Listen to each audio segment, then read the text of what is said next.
Well, one thing I didn't expect on a Friday night was for Pablo Hidalgo to enter the chat. Welcome to That Park Place, where we do our interviews on Twitter.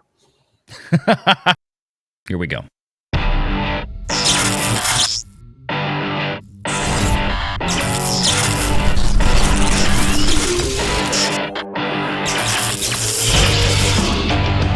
Renegade Online.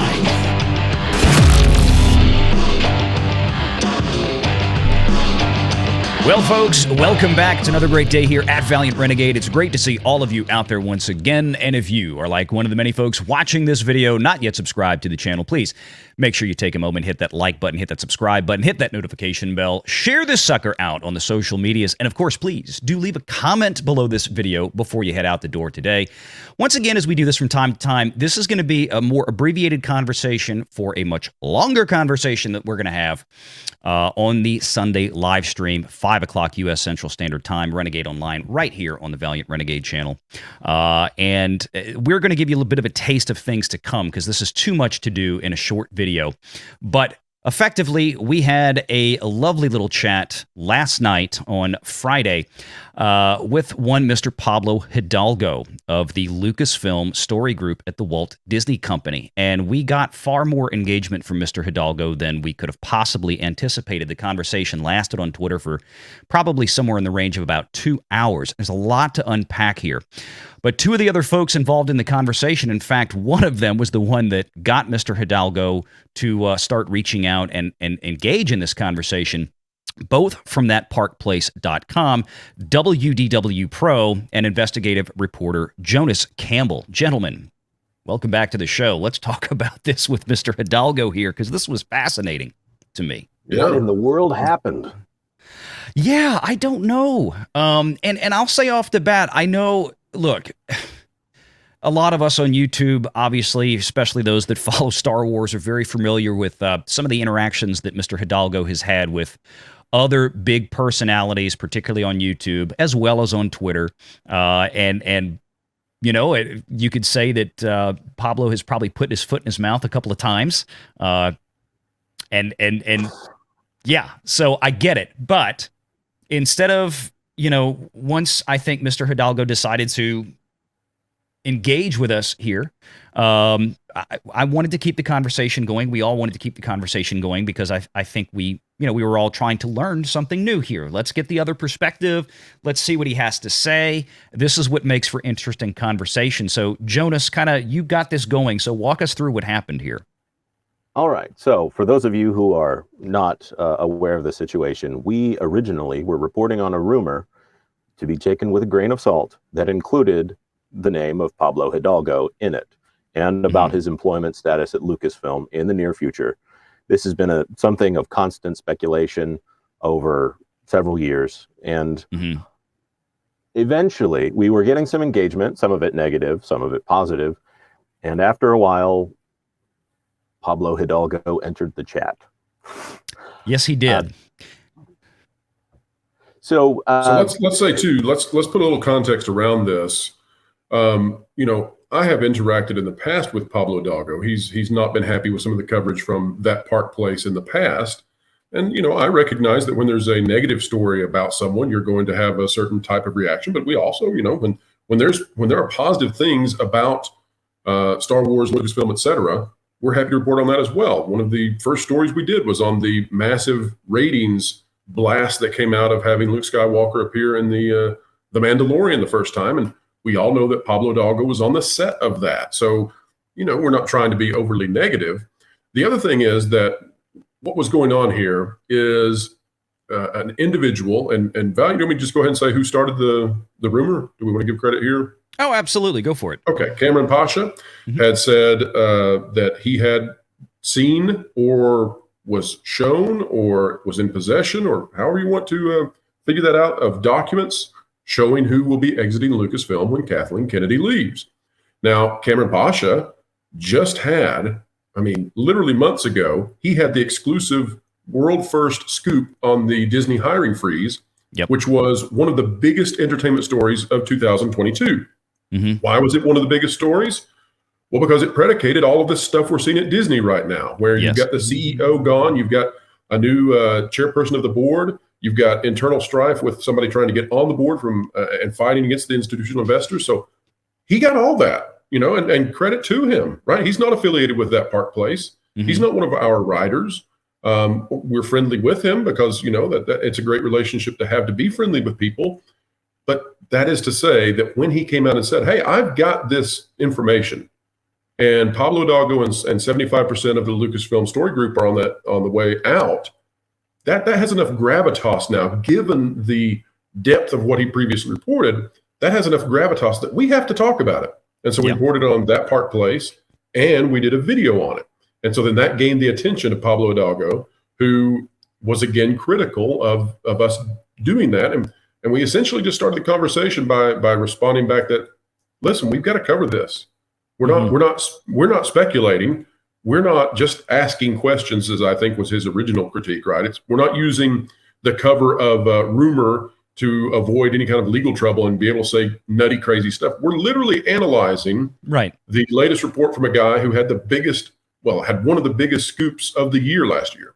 Yeah, full 2 days in advance before the news broke publicly all over the place about the hiring freeze and the layoffs from Cameron. Yeah.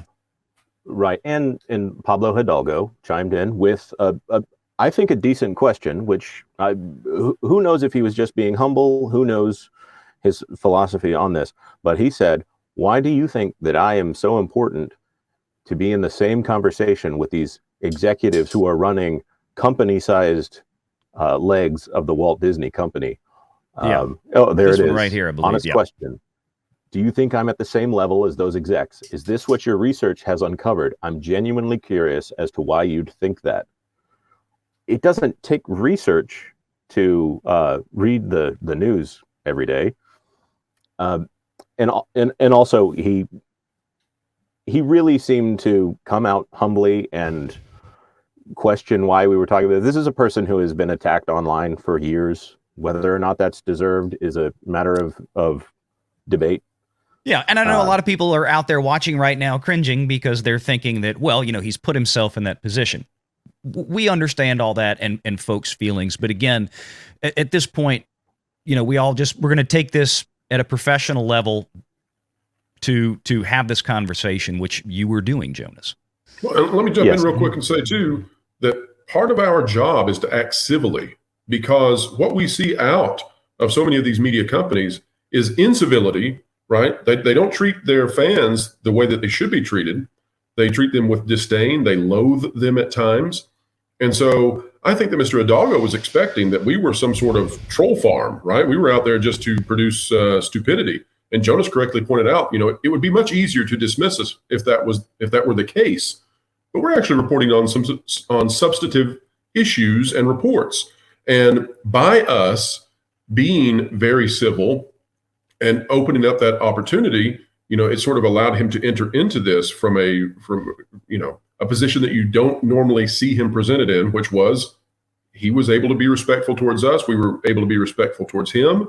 I don't know how much we believe of what he said, but then again, he may be telling the entire truth all the way through. That's the part of being journalists and commentators that's important. We're able to be respectful. We're able to be civil. At the same time, we remain skeptical, until we're able to bear out all the facts. Yep. In the same way that we have some professional skepticism of the scoops that came out of Cameron Pasha. Mm-hmm. Exactly. Exactly. We take everything, and as I've said before, there's things that a lot of folks out there report on. Cameron Pasha included over on his Patreon account, things that other YouTubers scoop or things that are on Twitter that, we kind of have to be judicious. What do we want to take the time to create a video like this to address? What kind of veracity do we assign to the information, or do we think it's too early to say anything? Or do we want to do a purely speculative video? Case in point, last year, and I'm going to pull this up while I have this because I know he changed it. No, he changed it again. Last night it was no more apples in the vending machine.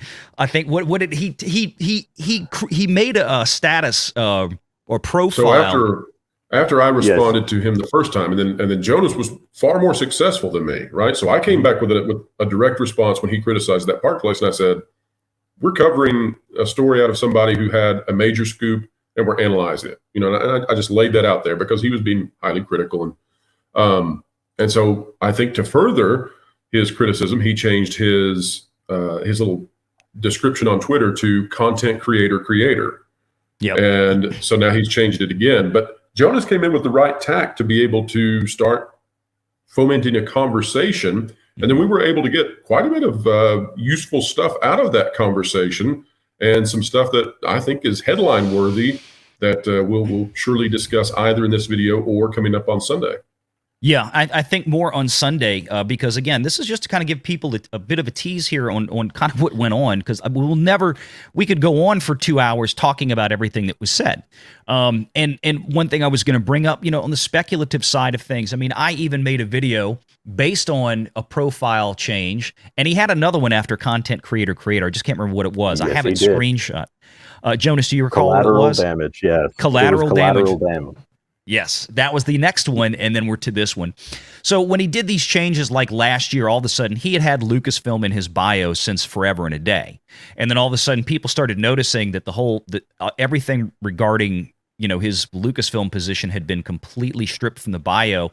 And this was all during the same time that he had, I think, leaked out some information of some internal goings on at Lucasfilm from the past, and was critiquing something that he ostensibly should not have been critiquing, I suppose.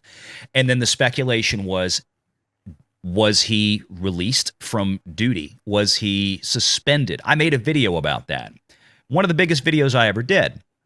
And again, I didn't know for sure, but I put it out there that, this is something. It kind of looks like what happened here. We know this just happened a couple of weeks ago.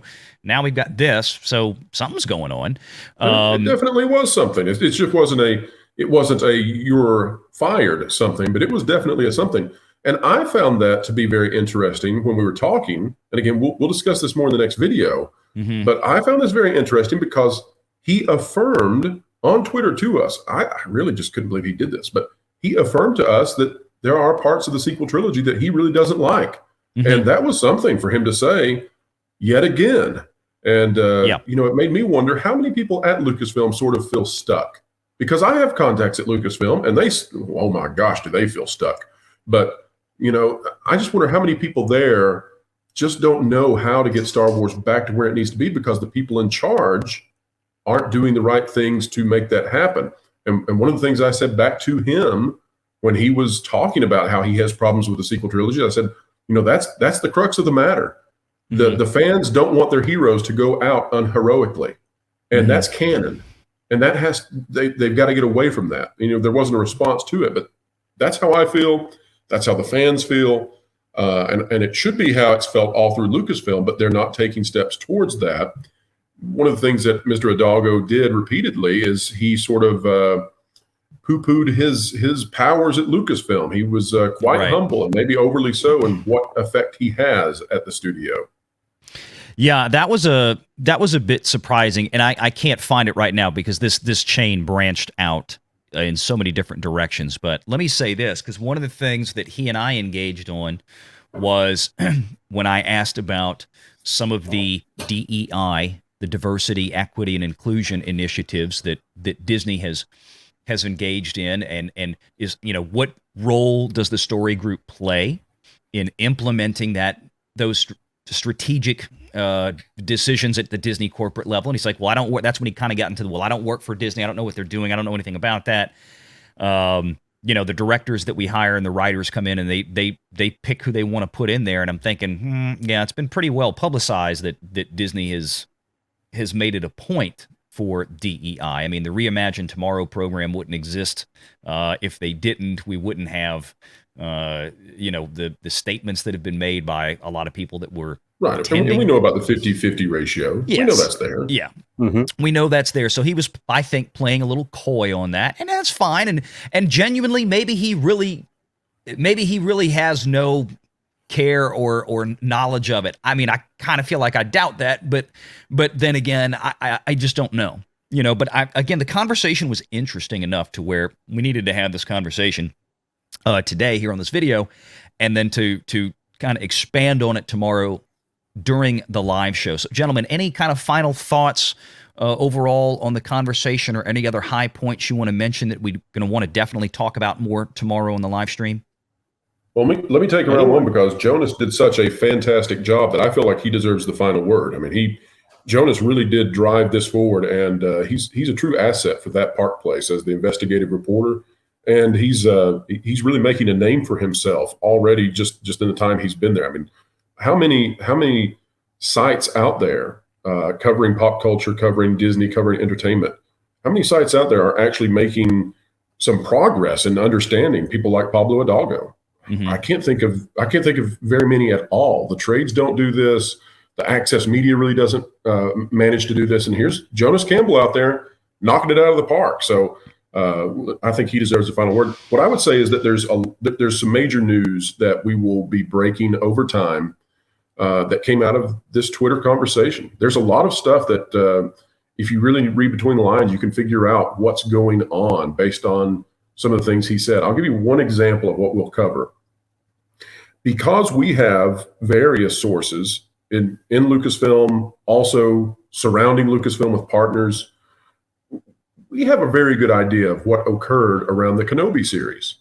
And he made a statement as to his understanding of the development of it. And then we're able to sort of triangulate in on that and figure out, oh, wait a minute.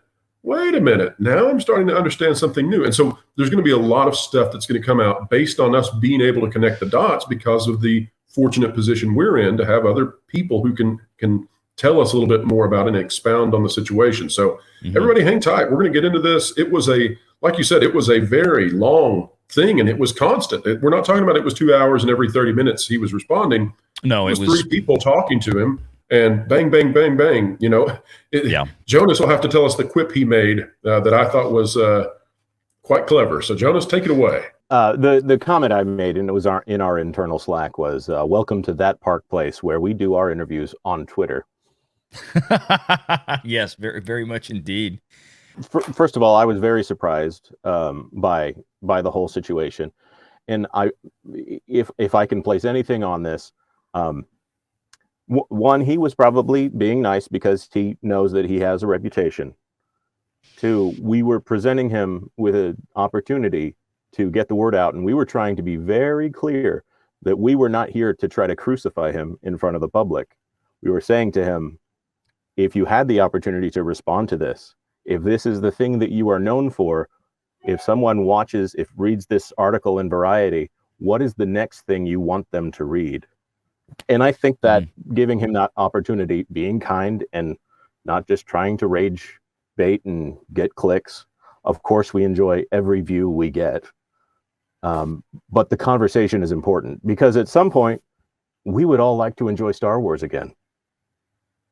There was a lot covered in this conversation, from his favorite Star Wars series to how things went down at the end of George Lucas's tenure at Lucasfilm. We really covered a wide variety of subjects, and to his credit, he was very generous with his time on a Friday evening. So there's a lot to cover here. And of course, follow us all on Twitter to try to piece it out for yourself. But let me tell you, it's going to be pretty hard unless you have the screenshots of the accounts involved. Yeah, it went everywhere, and you brought up a great point at the end that I was going to mention here in closing, about a lot of stuff about Star Wars and Dave Filoni and Lucasfilm and things of that nature, and George Lucas, and there's a lot to unpack. So stick around. We're going to cover that tomorrow, Renegade Online, 5 o'clock U.S. Central Standard Time, right here on Valiant Renegade. Thanks for watching. Hit that like and subscribe. Hit that notification bell. Share this sucker out on the social medias. And please do leave a comment with your thoughts below. Stay tuned, folks. There's more to come. A lot more. Take care.